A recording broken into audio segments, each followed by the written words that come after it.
आप सभी साथियों को जय श्री श्याम।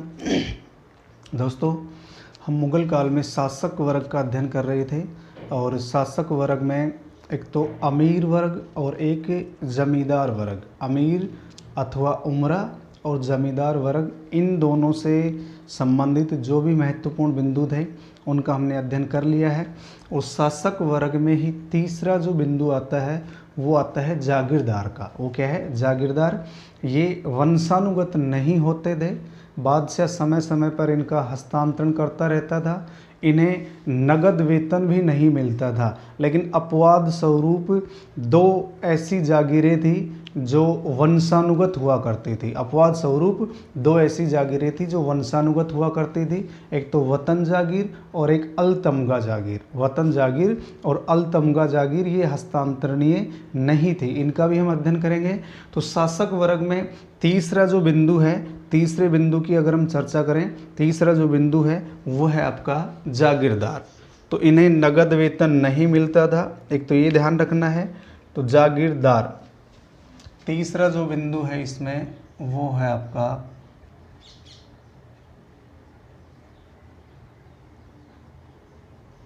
जागीरदार। एक तो जागीरदारी जो प्रथा है उसकी शुरुआत अकबर के समय हुई थी। जागीरदारी प्रथा की शुरुआत अकबर के समय हुई।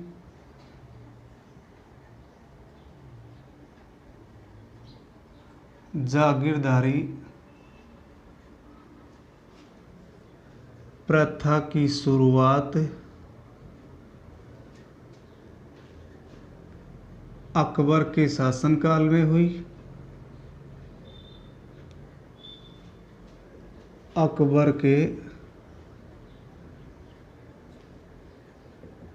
शासनकाल में जागीरदारी जो प्रथा है वो किसके शासनकाल में होती है? अकबर के शासनकाल में। अब जागीरदार हैं कौन? ये वे मनसबदार होते थे जिन्हें नगद वेतन नहीं मिलता था। नगद वेतन के बदले में इन्हें एक निश्चित भू क्षेत्र यानी जागीर दी जाती थी और उससे प्राप्त राजस्व से ये अपना वेतन प्राप्त करते थे। तो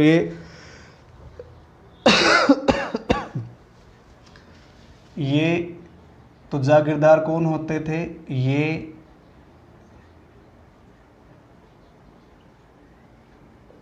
वे मनसबदार होते थे जिन्हें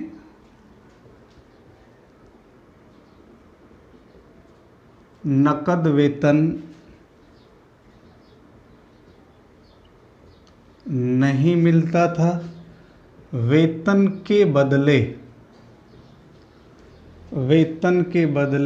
इन्हें एक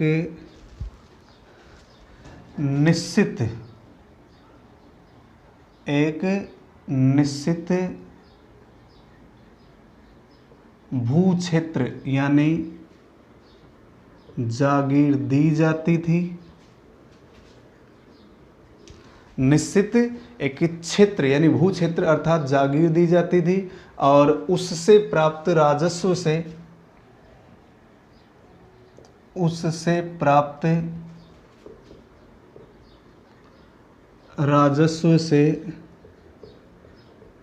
अपना वेतन प्राप्त करते थे। तो आपको समझ में आ गया होगा, ये वे मनसबदार होते थे जिन्हें नकद वेतन नहीं मिलता था और इन्हें वेतन के बदले में निश्चित भू क्षेत्र यानी जागीर दे दी जाती थी और उस जागीर से जो राजस्व प्राप्त होता था उसी राजस्व से अपना वेतन प्राप्त करते थे। तो ये वंशानुगत नहीं है, ध्यान रखना है, ये वंशानुगत नहीं है। तो इनका अपनी जागीर पर पैतृक अधिकार नहीं होता था या ये अपनी जागीर के पैतृक अधिकारी नहीं होते थे। ये अपनी जागीर के पैतृक अधिकारी नहीं होते थे। ये अपनी जागीर के पैतृक अधिकारी नहीं होते थे।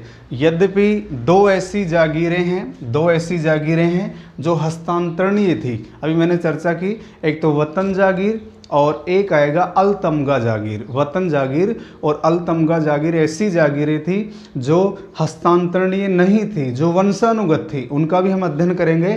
तो ये अपनी जागीर के पैतृक अधिकारी नहीं होते थे। बादशाह इनका स्थानांतरण करता रहता था। बादशाह इनका स्थानांतरण करता रहता था।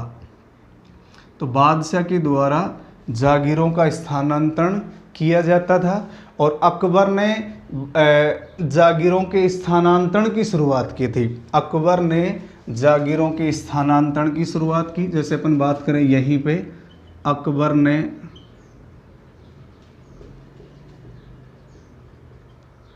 स्थानांतरण की शुरुआत की थी।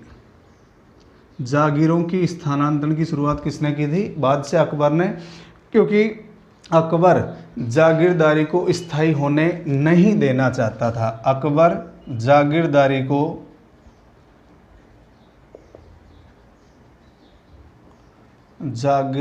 को स्थायी नहीं होने देना चाहता था। तो बादशाह अकबर के द्वारा स्थानांतरण की शुरुआत की जाती है क्योंकि वो इनको स्थायी नहीं होने देना चाहता था। एक शब्द आता है जमादामी। जमादामी एक शब्द है, ध्यान रखना है, जमादामी। राजस्व से प्राप्त जो अनुमानित आय होती थी, राजस्व से जो प्राप्त या राजस्व से प्राप्त जो अनुमानित आय होती थी उसे क्या कहा जाता था? जमादामी। तो अपन इसमें नोट कर सकते हैं, राजस्व से प्राप्त अनुमानित आय। राजस्व से प्राप्त अनुमानित आय को क्या कहा जाता था? जमादामी कहा जाता है। जमादामी किसे कहा जाता है? राजस्व से प्राप्त अनुमानित आय को। इसके बाद देखिए ये राजस्व वसूल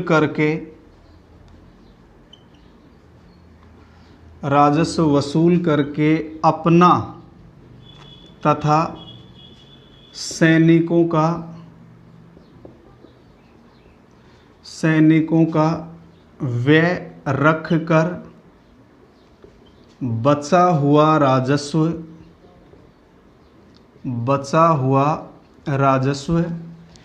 केंद्र सरकार को जमा करवाते थे। केंद्र सरकार को जमा करवाते थे। एक बार हम दोबारा क्लियर कर लेंगे, कोई दिक्कत नहीं है, आसानी से समझ में आ जाएगा। अब देखिए वंशानुगत जागीर, ये अपवाद स्वरूप है, ध्यान रखना है। वंशानुगत जागीर, यद्यपि जागीरें वंशानुगत नहीं होती थी, तो वंशानुगत जागीर में हम बात करेंगे अपवाद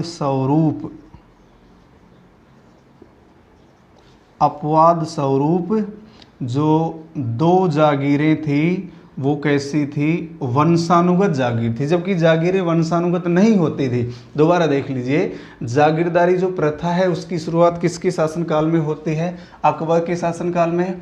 हम मुगल शासक वर्ग में तीसरा जो बिंदु है जागीरदार, उसका अध्ययन कर रहे हैं, क्योंकि इससे पहले हमने अमीर वर्ग और जमींदार वर्ग का अध्ययन कर लिया है। तो जागीरदारी प्रथा की शुरुआत अकबर के समय हुई। ये वे मनसबदार होते थे जिन्हें नगद वेतन नहीं मिलता था। नगद वेतन के बदले इन्हें एक निश्चित भू क्षेत्र यानी जागीर दे दी जाती थी और उससे प्राप्त राजस्व से ये अपना वेतन प्राप्त करते थे। इसके पश्चात ये पैतृक अधिकारी नहीं है, अपनी जागीर के पैतृक अधिकारी नहीं है। बादशाह इनका स्थानांतरण करता रहता था और अकबर ने स्थानांतरण की शुरुआत की। अकबर ने जागीरों की स्थानांतरण की शुरुआत की क्योंकि अकबर जागीरदारी को स्थायी नहीं होने देना चाहता था। अकबर जागीरदारी को स्थायी नहीं होने देना चाहता था। एक शब्द आता है जमादामी। जमादामी का अर्थ क्या हुआ? राजस्व से प्राप्त जो अनुमानित आय होती थी, राजस्व से जो अनुमानित आय प्राप्त होती थी उसे क्या नाम दिया गया? जमादामी का नाम दिया गया। अब ये जो जागीरदार हैं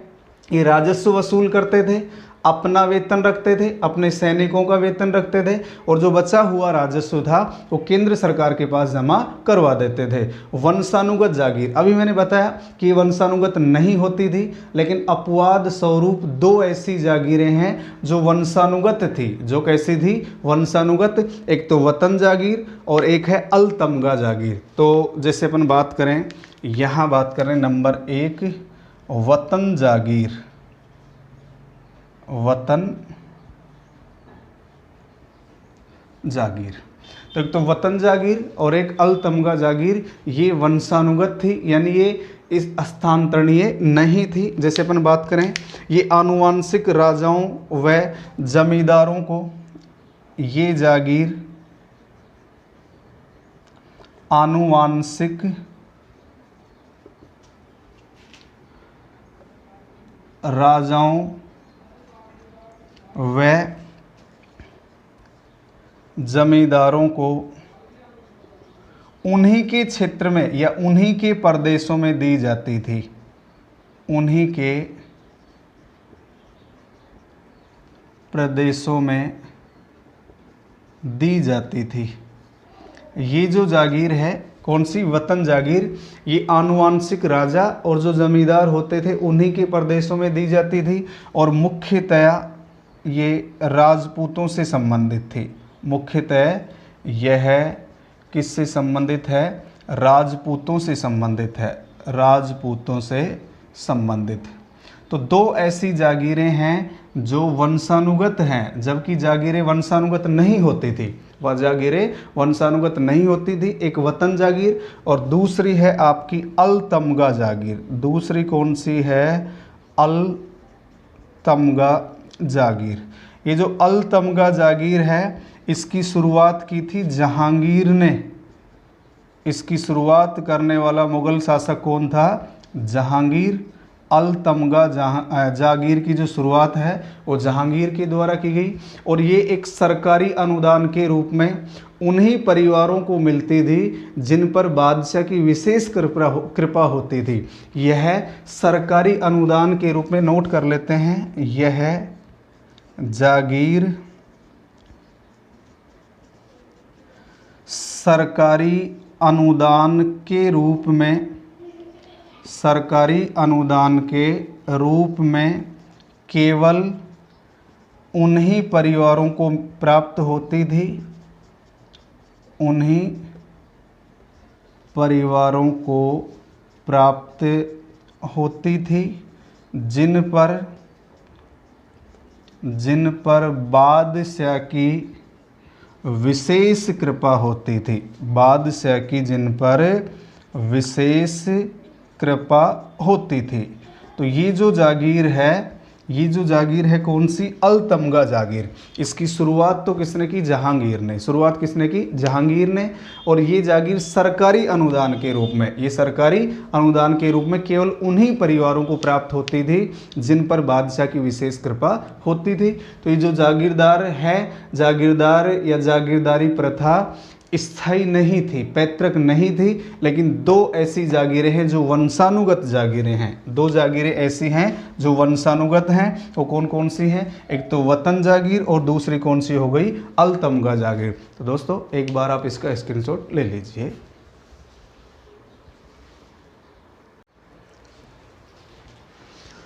इसके बाद देखिए दोस्तों, दो प्रकार की जागीरें और हैं। एक तो मशरूत जागीर, एक तनख्वाह जागीर। मशरूत जागीर, तनख्वाह जागीर। देखिए ये क्या है? एक तो है मशरूत जागीर। ये ध्यान रखना है, छोटे छोटे बिंदु हैं। एक का नाम है मशरूत जागीर, मशरूत जागीर, और एक है तनख्वाह जागीर, तनख्वाह जागीर, मशरूत जागीर और तनख्वाह जागीर। इनमें क्या अंतर है? जो मशरूत जागीर है ये किसी प्रशासनिक पद के साथ दी जाती थी, किसी प्रशासनिक पद के साथ जो जागीर दी जाती थी उसे मशरूत जागीर कहा जाता था। और तनख्वाह जागीर वेतन के बदले में यानी नगद वेतन के बदले में जो जागीर दी जाती थी उसे तनख्वाह जागीर कहा जाता था। तो मशरूत जागीर का अर्थ क्या हुआ? किसी प्रशासनिक पद के साथ दी जाने वाली जागीर, किसी प्रशासनिक पद के साथ दी जाने वाली जागीर, दी जाने वाली जागीर, किसी प्रशासनिक पद के साथ जो जागीर दी जाती थी उसे मशरूत जागीर कहा जाता था। तनख्वाह जागीर नगद वेतन के बदले में दी जाने वाली जागीर, नकद वेतन के बदले में दी जाने वाली जागीर। तो नगद वेतन के बदले में दी जाने वाली जागीर को तनख्वाह जागीर कहा गया और मशरूत जागीर किसी प्रशासनिक पद के साथ दी जाने वाली जागीर को मशरूत जागीर कहा गया। इससे पहले हमने बात की थी वतन जागीर। वतन जागीर जो मुख्य रूप से राजपूतों के लिए थी, वंशानुगत थी। और अल तमगा जागीर जिसकी शुरुआत जहांगीर ने की थी। और अल तमगा जो जागीर है वो सरकारी अनुदान के रूप में किसी परिवार विशेष को उसी को दी जाती थी जिस पर बादशाह की विशेष कृपा होती थी, जिस पर बादशाह की विशेष कृपा होती थी। तो ये मशरूत जागीर और तनख्वाह जागीर, इनका भी आपने अर्थ देख लिया है। तो मशरूत जागीर नगद वेतन के बदले और तनख्वाह जागीर नगद वेतन के बदले, और मशरूत जो जागीर है ये किसी प्रशासनिक पद के साथ दी जाने वाली जागीर थी। इसी प्रकार जागीरदारों पर नियंत्रण रखने के लिए एक अभिकरण का निर्माण किया गया था। एक अभिकरण बनाया गया था सवाने निगार। एक अभिकरण है, देखिए सवाने है निगार, सवाने है निगार, सवाने है निगार। एक विभाग है, एक अभिकरण है, सवाने है निगार। तो ये जागीरदारों पर नियंत्रण रखने वाला एक महत्वपूर्ण अभिकरण है। जागीरदारों पर नियंत्रण रखने वाला एक महत्वपूर्ण अभिकरण है। और ये जागीरदारों की जो सूचनाएं हैं उन सूचनाओं को केंद्र के पास भेजता था। जागीरदारों की जो गतिविधियां हैं उनको केंद्र के पास भेजता था। तो यह जागीरदारों पर नियंत्रण स्थापित करने वाला, जागीरदारों पर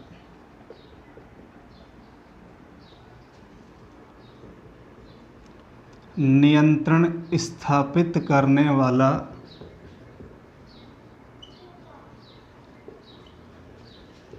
महत्वपूर्ण अभिकरण था। जागीरदारों पर नियंत्रण स्थापित करने वाला महत्वपूर्ण अभिकरण कौन सा है? सवाने निगार। कौन सा है? सवाने निगार। और यह जागीरदारों की गतिविधियों की सूचना, जागीरदारों की गतिविधियों की सूचना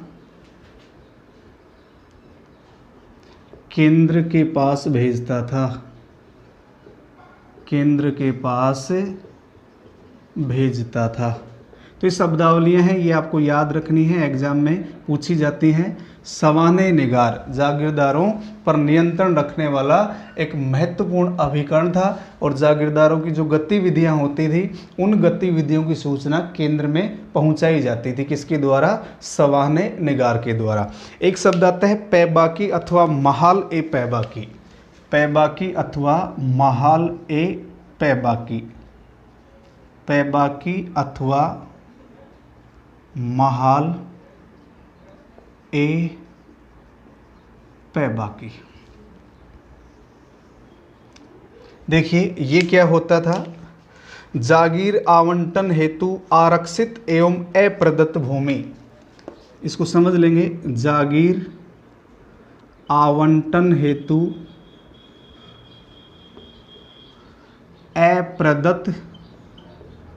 अप्रदत्त एवं आरक्षित भूमि।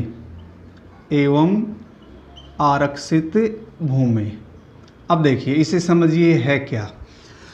पैबाकी अथवा महाल ए पैबाकी यानी जागीर आवंटन हेतु अप्रदत्त और आरक्षित भूमि, यह ऐसी भूमि होती थी, यह ऐसी भूमि होती थी जो पुराने जागीरदारों से दंड स्वरूप छीन कर प्राप्त की जाती थी या उनसे छीन ली जाती थी और नए मनसबदार को देने के लिए इसे सुरक्षित रख लिया जाता था, इसे आरक्षित रख लिया जाता था। तो पैबाकी अथवा महाल ए पैबाकी का अर्थ क्या हुआ? जागीर आवंटन हेतु अप्रदत्त और किस प्रकार की भूमि? आरक्षित भूमि। तो अपन इसी में एक लाइन और नोट कर लेंगे, यह वह भूमि होती थी, यह वह भूमि होती थी जिसे दंड स्वरूप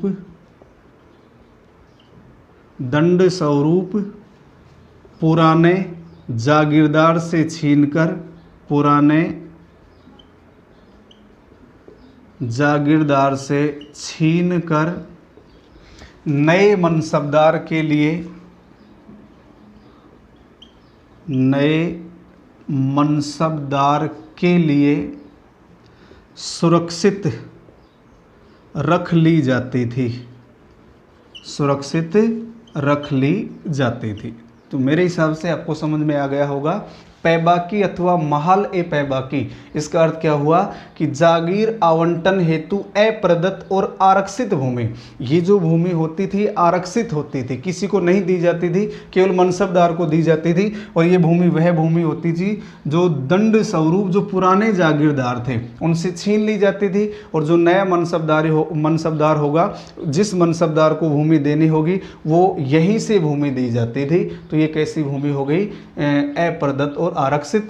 सवाहने निगार जागीरदारों पर नियंत्रण रखने वाला अधिकार था, ये जागीरदारों की गतिविधियों की सूचना केंद्र के पास पहुंचाता था। मसरूत जागीर ये प्रशासनिक पद के साथ दी जाने वाली जागीर थी। तनख्वाह जागीर नगद वेतन के बदले में दी जाने वाली जागीर तनख्वाह जागीर थी। अब देखिए जागीरदारी व्यवस्था को पुनर्जीवित करने का अंतिम और असफल प्रयास, जागीरदारी व्यवस्था को पुनर्जीवित करने का अंतिम और असफल प्रयास मोहम्मद शाह, मुगल शासक है मोहम्मद शाह, जिसका वजीर था नियामुल मुल्क, उसके समय जागीरदारी व्यवस्था को पुनर्जीवित करने का अंतिम और असफल प्रयास किया गया था। तो अपन एक लाइन और नोट करेंगे, मोहम्मद शाह के वजीर, मोहम्मद शाह के वजीर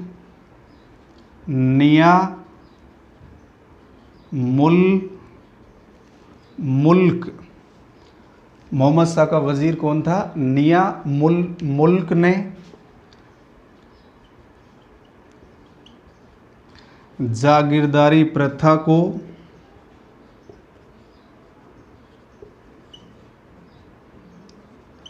पुनर्जीवित करने का अंतिम और असफल प्रयास किया था, अंतिम व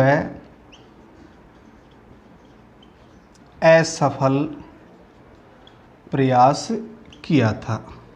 तो दोस्तों ये था आपका जागीरदार या जागीरदारी प्रथा क्या थी, जागीरदारी व्यवस्था क्या थी। हमने अलग अलग जागीरों का अध्ययन किया है, ध्यान रखना है। वतन जागीर का अध्ययन किया है, अलतमगा जागीर, दोनों जागीरें वंशानुगत थी, ध्यान रखना है। एक तो कौन सी? वतन जागीर, एक तो वतन जागीर और एक कौन सी थी? अलतमगा जागीर। ये दोनों जागीरें कैसी हैं? वंशानुगत थी। यद्यपि अपवाद स्वरूप माना जाता है और इसकी शुरुआत किसने की थी? जहांगीर ने। अलतमगा जागीर की शुरुआत किसके द्वारा की थी? जहांगीर के द्वारा। सवाहने निगार ये जागीरदारों पर नियंत्रण रखता था। पैबाकी अथवा महाल पैबाकी ये जागीर आवंटन हेतु अप्रदत्त और आरक्षित भूमि होती थी और ये भूमि दंड स्वरूप पुराने जागीरदारों से छीनकर नए मनसबदारों के लिए आरक्षित की जाती थी। और जागीरदारी प्रथा को अंतिम और असफल रूप से प्रयास करने वाला मोहम्मद शाह का वजीर था नियामुल मुल्क। तो ये था जागीरदारी प्रथा। अब हम इसी में बात करते हैं जागीरदारी संकट क्या था। जागीरदारी संकट क्या है उसका भी अध्ययन करते हैं। एक बार आप इसका स्क्रीनशॉट ले लीजिए।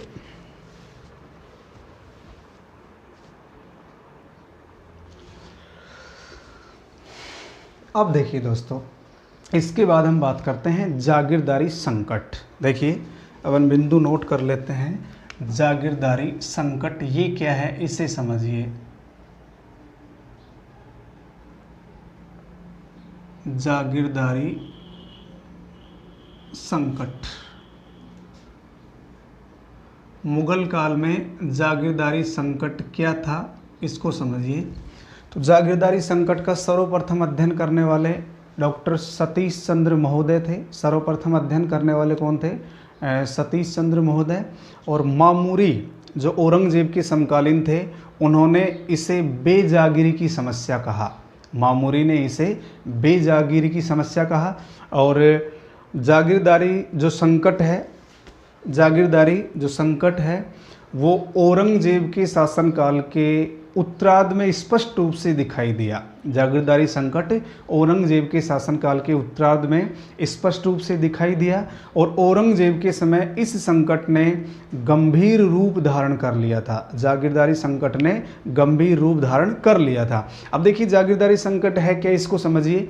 यानी जागीरों की संख्या सीमित हुआ करती थी, लेकिन उसे प्राप्त करने वाले आशावान मनसबदारों की संख्या असीमित हो गई। इसीलिए जागीरदारी संकट देखने को मिलता है। जैसे औरंगजेब के समय की हम बात करें, औरंगजेब के समय जागीरदारी संकट स्पष्ट रूप से क्यों दिखाई दिया? क्योंकि उन्होंने अपने साम्राज्य के विस्तार के लिए, दक्षिण में अपने साम्राज्य के विस्तार के लिए मराठों और दक्कनी अमेरों को भी मनसबदारों से जोड़ दिया था। इसीलिए खफी खां के अनुसार जागीरों की स्थिति 1 अनार और 100 बीमार वाली हो गई थी। खुद औरंगजेब ने भी कहा था 1 अनार 100 बीमार। औरंगजेब ने तो यहाँ तक कहा था मुझे नए सेवकों की कोई आवश्यकता नहीं है, इसीलिए नई भर्ती का प्रस्ताव मेरे सामने प्रस्तुत नहीं किया जाए। तो इसका जो मुख्य बिंदु होगा, मुख्य बिंदु क्या है?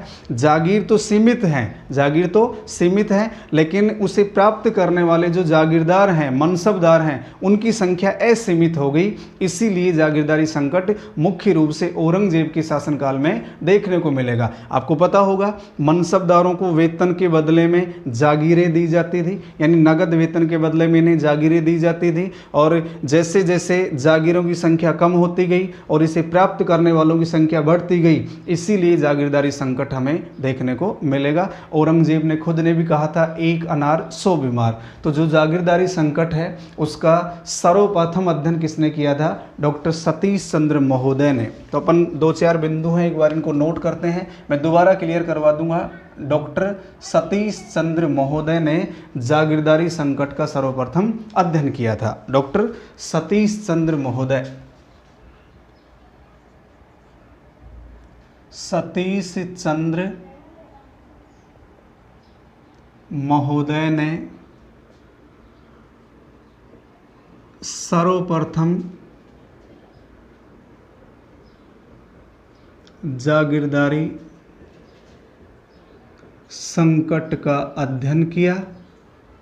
सर्वप्रथम जागीरदारी संकट का अध्ययन किया और मामूरी जो औरंगजेब के समकालीन थे, मामूरी ने इसे बेजागीरी की समस्या कहा। मामूरी जो किसके समकालीन थे? औरंगजेब के समकालीन थे। मामूरी जो औरंगजेब के समकालीन था, इसने इसे बेजागीरी की समस्या कहा।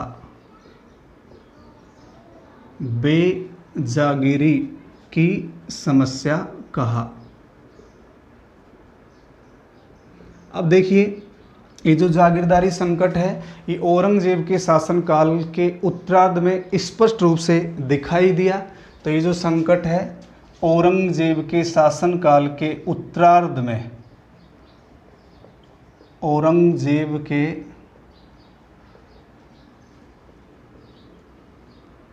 शासनकाल के उत्तरार्ध में यह संकट स्पष्ट रूप से दिखाई दिया और औरंगजेब के समय इसने गंभीर रूप धारण कर लिया था। ध्यान रखना है, औरंगजेब के शासनकाल में इसने गंभीर रूप धारण कर लिया था। गंभीर रूप धारण कर लिया था। औरंगजेब के समय इस संकट ने गंभीर रूप धारण कर लिया था। अब आप इसकी पृष्ठभूमि समझिए, यानी ये संकट कैसे बढ़ा, किस प्रकार से ये औरंगजेब के समय तक आकर के एक गंभीर स्थिति या गंभीर रूप धारण कर लेगा। आपको पता है कि मनसबदार को वेतन के बदले जागीर दी जाती थी। देखिए, हम जैसे बात करें मनसबदार को, साथ साथ नोट कर लेंगे, मनसबदार को वेतन के बदले जागीर दी जाती थी, जागीर दी जाती थी। जो मनसबदार है उसे वेतन के बदले जागीर दी जाती थी, लेकिन ये जो मनसबदार है अपनी जागीर से वह आय प्राप्त करने में असमर्थ था जो कागज पर दर्ज होती थी। मनसबदार अपनी जागीर से, तो अपन बात करें यह अपनी जागीर से, यह अपनी जागीर से वह आय प्राप्त करने में असमर्थ था, प्राप्त करने में असमर्थ था जो कागज पर दर्ज होती थी, जो कागज पर दर्ज होती थी। यानी यद्यपि इन्हें नगद वेतन के बदले में जागीरें दी जाती थी, लेकिन ये अपनी जागीर से वह आय प्राप्त करने में असमर्थ था जो कागज पर दर्ज होती थी। इसका प्रमुख कारण क्या था? इसका प्रमुख कारण क्या था? अमीरों की संख्या और उनके मनसबों में वृद्धि होना था। इसका प्रमुख कारण अमीरों की संख्या और उनके मनसबों में वृद्धि होना था। इसका प्रमुख कारण क्या हुआ? अमीरों की संख्या में, अमीरों की संख्या और संख्या व मनसबों में वृद्धि होना था, मनसबों में वृद्धि होना था। यानी जो आय इनको मिलनी चाहिए थी वो आय प्राप्त नहीं हो पाती थी। इसका कारण क्या हो गया? अमीरों की संख्या में और मनसबों में क्या हो गई? वृद्धि। अब अकबर की तुलना में या अकबर के शासनकाल की तुलना में जहांगीर के शासनकाल में मनसबदारों की संख्या 2 गुनी और शाहजहाँ के शासनकाल में मनसबदारों की संख्या 4 गुनी हो गई। और यह संकट फिर निश्चित रूप से किसके समय स्पष्ट स्थिति या गंभीर रूप धारण कर लेगा? औरंगजेब के समय। तो अकबर के मुकाबले जहांगीर के समय, अकबर के मुकाबले, अकबर के मुकाबले जहांगीर के समय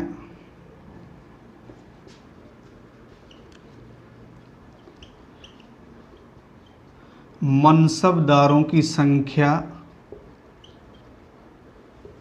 2 गुनी, मनसबदारों की संख्या अकबर के मुकाबले जहांगीर के समय 2 गुनी तथा शाहजहाँ के समय, शाहजहाँ के समय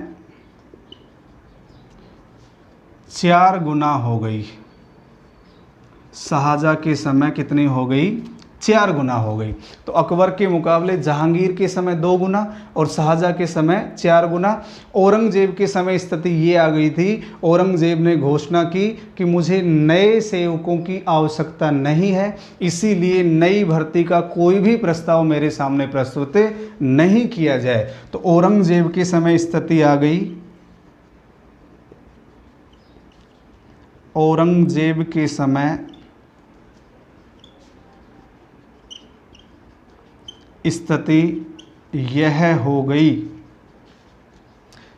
उसे घोषणा करनी पड़ी, औरंगजेब को घोषणा करनी पड़ी। और उन्होंने क्या कहा? मुझे नए सेवकों की ज़रूरत नहीं है, मुझे नए सेवकों की ज़रूरत नहीं है, ज़रूरत नहीं है। इसीलिए मेरे पास नई भर्ती का कोई प्रस्ताव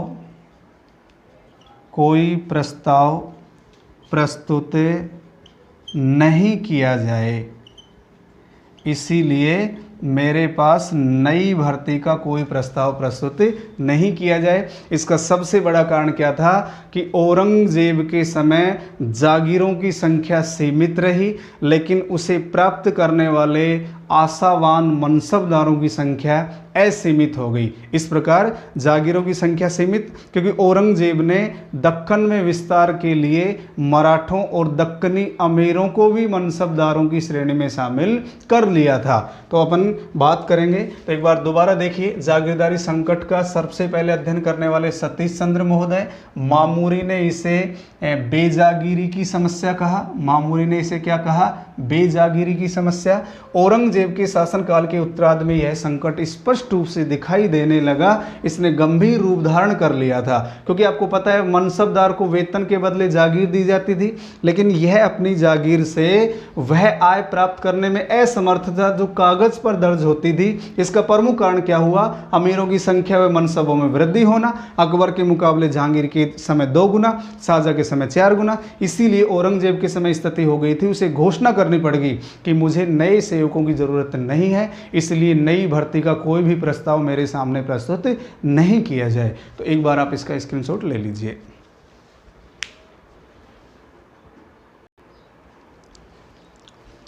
अब देखिए दोस्तों, तो औरंगजेब ने घोषणा कर दी थी कि मुझे नए सेवकों की ज़रूरत नहीं है और नई भर्ती का कोई भी प्रस्ताव मेरे सामने प्रस्तुत नहीं किया जाए। इसका प्रमुख कारण क्या था? इसका प्रमुख कारण क्या था? दक्कन में साम्राज्य विस्तार हेतु औरंगजेब ने भारी संख्या में मराठों व दक्कनी अमीरों को भी मनसबदारी से जोड़ दिया।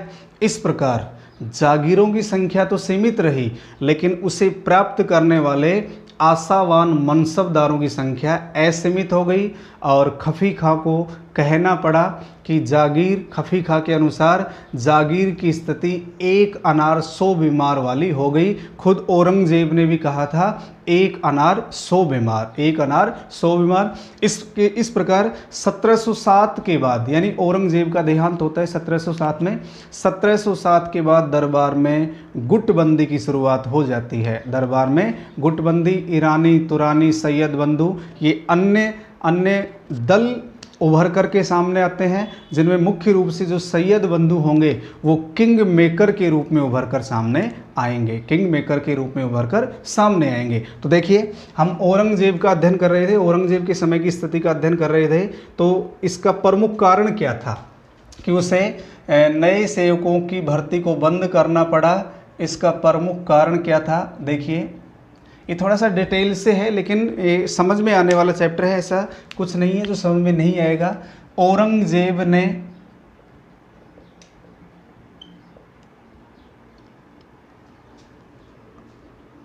दक्कन में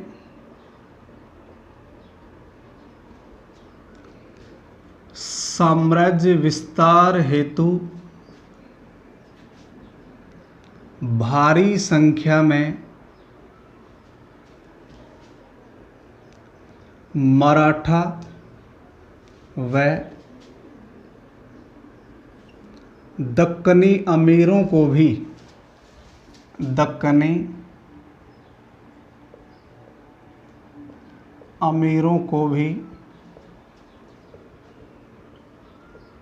मनसबदारी से जोड़ दिया।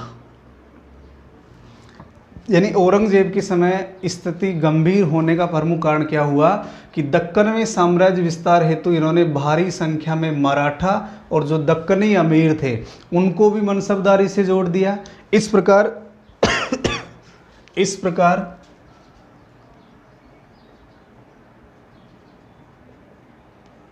प्रकार जागीरों की संख्या तो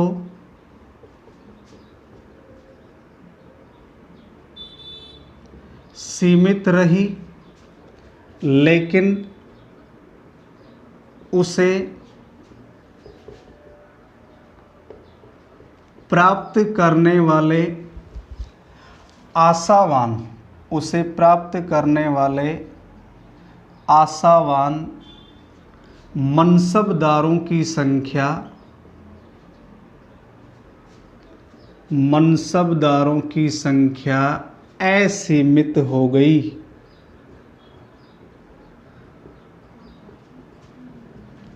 तो ये क्लियर हो गया होगा।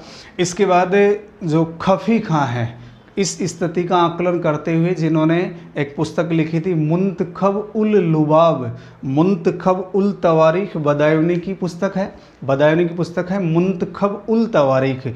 खफी खां जिनकी रचना है मुंतखब उल लुबाब, खफी खां के अनुसार जागीर की स्थिति 1 अनार 100 बीमार वाली हो गई। तो खफी खां के अनुसार, खफी खां इनकी रचना है मुंतखब उल लुबाब, जबकि मुंतखब उल तवारीख जो रचना है वो है अब्दुल कादिर बदायूनी की। तो खफी खां के अनुसार जागीर की स्थिति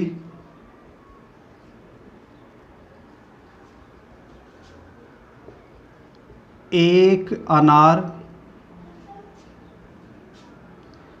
100 बीमार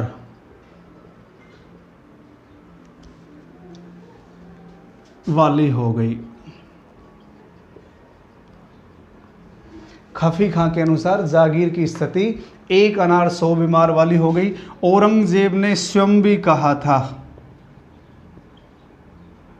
औरंगजेब ने स्वयं भी कहा था 1 अनार 100 बीमार। औरंगजेब ने खुद भी कहा था 1 अनार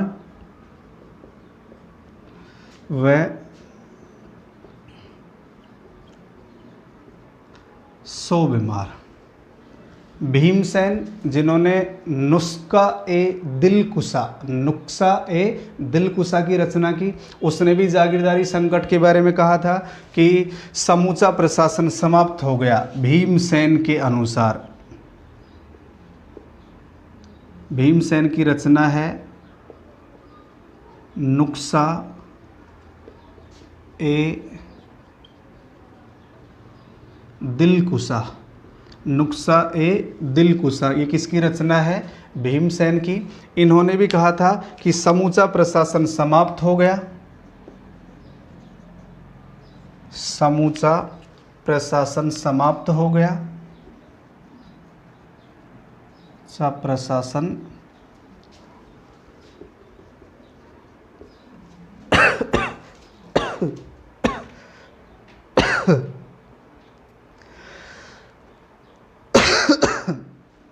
समूचा प्रशासन समाप्त हो गया और जागीरदारों को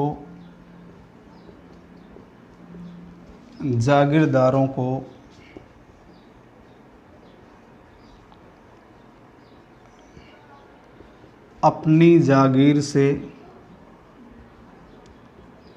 कुछ भी वेतन प्राप्त नहीं होता था। समूचा प्रशासन समाप्त हो गया और जागीरदारों को अपनी जागीरों से कुछ भी वेतन प्राप्त नहीं होता था। तो खफी खां, औरंगजेब और भीमसेन इन्होंने भी अपने अपने विचार दिए। इसके बाद 1707 के बाद, इस प्रकार 1707 के बाद दरबार में गुटबंदी शुरू हो गई, क्योंकि औरंगजेब की मृत्यु हो जाती है। इस प्रकार 1707 ईस्वी के बाद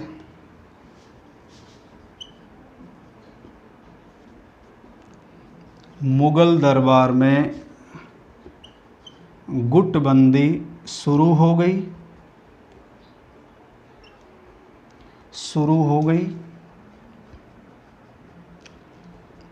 ईरानी तुरानी सैयद दल उभर कर आए। ईरानी तुरानी व सैयद दल उभर कर आए।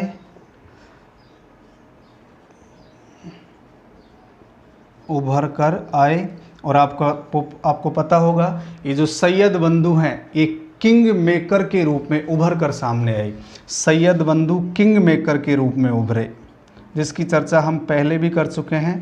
सैयद बंधु किंग मेकर यानी नृप निर्माता के रूप में उभरे। दोस्तों, हम जागीरदारी संकट का अध्ययन कर रहे हैं। मुझे पूर्ण विश्वास है कि आपको ये क्लियर हो गया होगा। इसमें 2-3 लाइनें और बची हुई हैं जिनका हम अध्ययन करते हैं। तो इस प्रकार जब जागीरदारी में संकट आया तो मनसबदार के ऊपर संकट आ गया। जागीरदारी में संकट आया तो सामान्य सी बात है मनसबदार के ऊपर संकट आया। जब मनसबदार संकट में पड़ा तो सेना संकट में पड़ गई। जब मनसबदार संकट में पड़ा तो सेना संकट में पड़ गई, और जब सेना संकट में पड़ी तो बादशाह भी संकट में आ गया। जब सेना संकट में पड़ी तो बादशाह भी संकट में आ गया।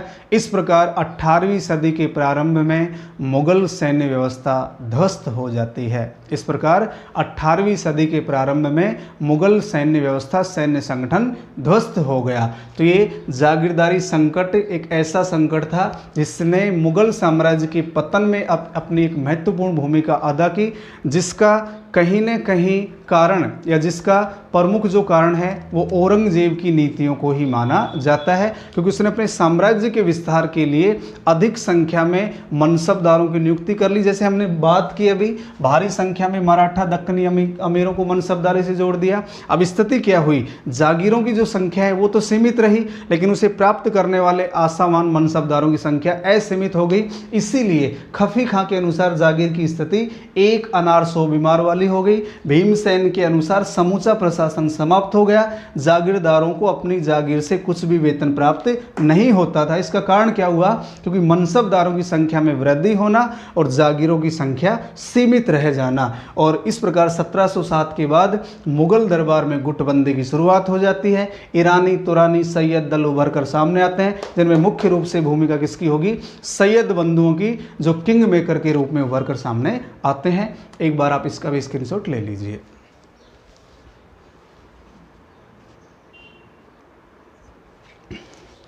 तो लास्ट 2 बिंदु हैं, इनको भी हम नोट कर लेते हैं। इस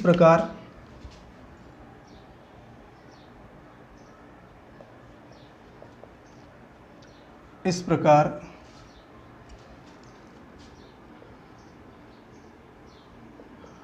जागीरदारी में संकट आने से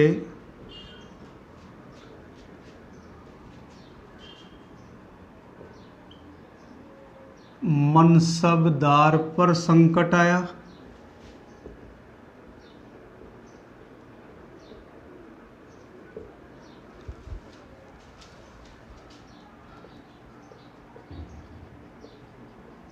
मनसबदार के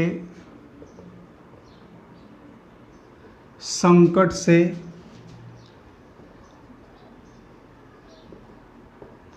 सेना संकट में आ गई, और सेना पर संकट आने से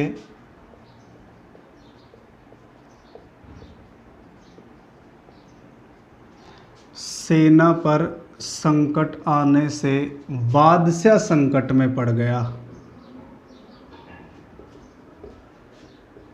बादशाह संकट में पड़ गया। तो आसानी से क्लियर हो गया। जागीरदारी में जब संकट आया तो मनसबदार पर संकट आया, मनसबदार का जब संकट आया तो सेना संकट में आ गई, और जब सेना संकट में आएगी तो सामान्य सी बात है बादशाह संकट में पड़ गया। इस प्रकार ये स्थिति देखने को मिलती है। और 18वीं सदी के प्रारंभ में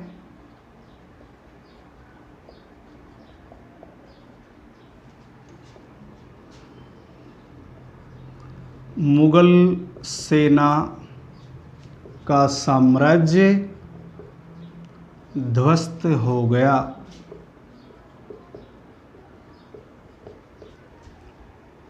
ये लो, 18वीं सदी के प्रारंभ में ही मुगल साम्राज्य का ध्वस्त नष्ट हो गया, मुगल साम्राज्य ध्वस्त हो गया। इस प्रकार हम कह सकते हैं कि जो जागीरदारी संकट है ये भी मुगल साम्राज्य के पतन का एक कारण बना। तो अपन कह सकते हैं जागीरदारी संकट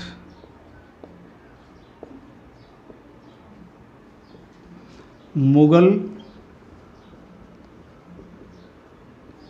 साम्राज्य के पतन का एक कारण बना, ये ध्यान रखना है। तो दोस्तों हमने शासक वर्ग में 3 बिंदुओं पे चर्चा, वैसे 4 बिंदु हो गए आपके, लेकिन वो चौथा बिंदु है उसी से जोड़ करके बताया मैंने।